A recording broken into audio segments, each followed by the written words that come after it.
जय सिया राम, जय हनुमान, श्री गुरु रामानंद भगवान। देखो भक्तों, आप स्वयं इस बात को जानते हैं कि प्रेमानंद महाराज जी के एक शिष्य है जिनका नाम है नवल नागरी बाबा। नवल नागरी बाबा फौजी थे, आर्मी में नौकरी थी। तो आर्मी में अगर आर्मी में नौकरी ऐसे ही नहीं लग जाती भैया।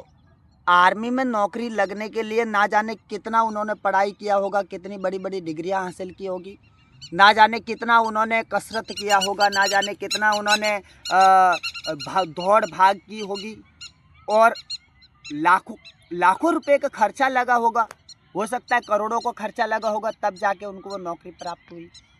लेकिन इतनी मेहनत करने के बाद, इतनी कठिनाइयों के बाद जिस मंजिल को हासिल किया था नवल नागरी बाबा ने, उस नौकरी को उन्होंने इस्तीफा दे दिया।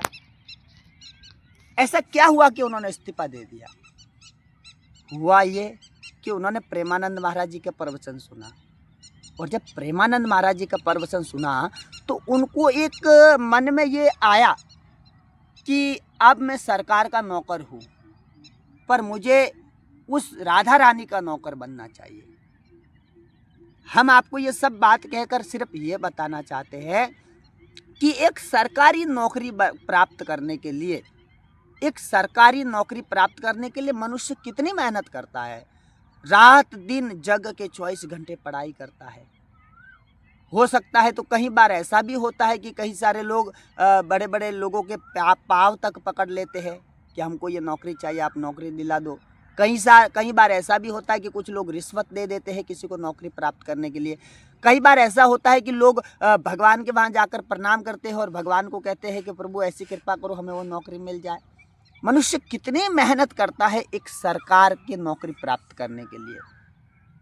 तो सरकार की नौकरी प्राप्त करने के लिए जब मानव इतनी मेहनत कर रहा है, तो हमें ईश्वर का नौकर बनने के लिए कितनी मेहनत करना चाहिए?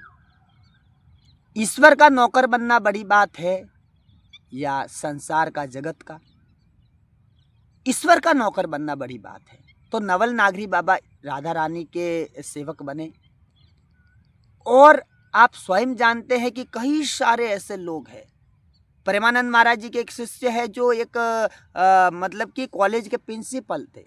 अब कॉलेज के जो प्रिंसिपल होंगे, उनको इस कितना ज्ञान होगा इस विषय में? बहुत ज्ञान होगा ये संसारिक विषय में। पर वो भी प्रेमानंद महाराज जी का प्रवचन सुने तो साधु बन गए। जो बॉडी घाट, जो अखाड़े में लड़ाई लड़ते थे, वो भी साधु बन गए। और अनेक यहाँ, जय श्री राम।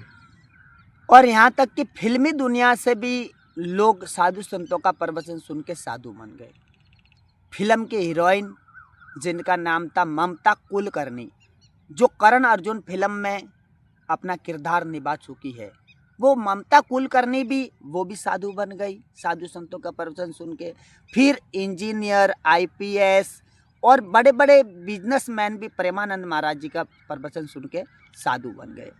उनके जीवन में ना धन की कमी थी, ना किसी ऐश आराम की कमी थी, लेकिन उन्होंने जब प्रवचन सुना परम पूज्य प्रेमानंद महाराज जी का, और उनको जब वास्तविक ज्ञान हुआ, तो उनको लगा कि हम जिसको ऐश आराम मान रहे, ये ऐश आराम नहीं है।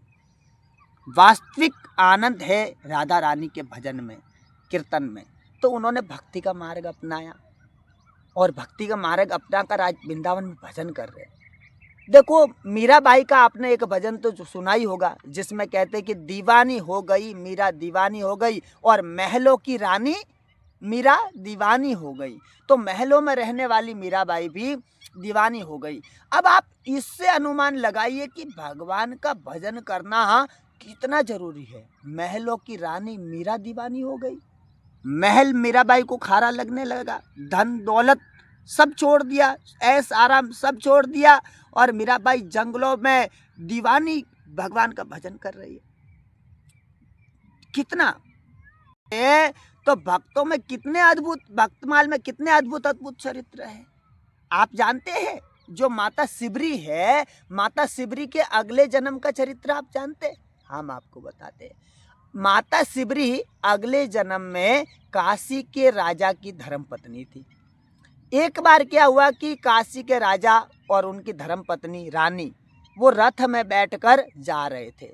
उतने में वो रानी ने देखा कि एक बरगद के पेड़ के नीचे एक चौतरे पर महात्मा जी बैठकर कथा कह रहे और वह गांव के काशीवासी सब नीचे बैठकर रज में धूल में बैठ के कथा सुन रहे।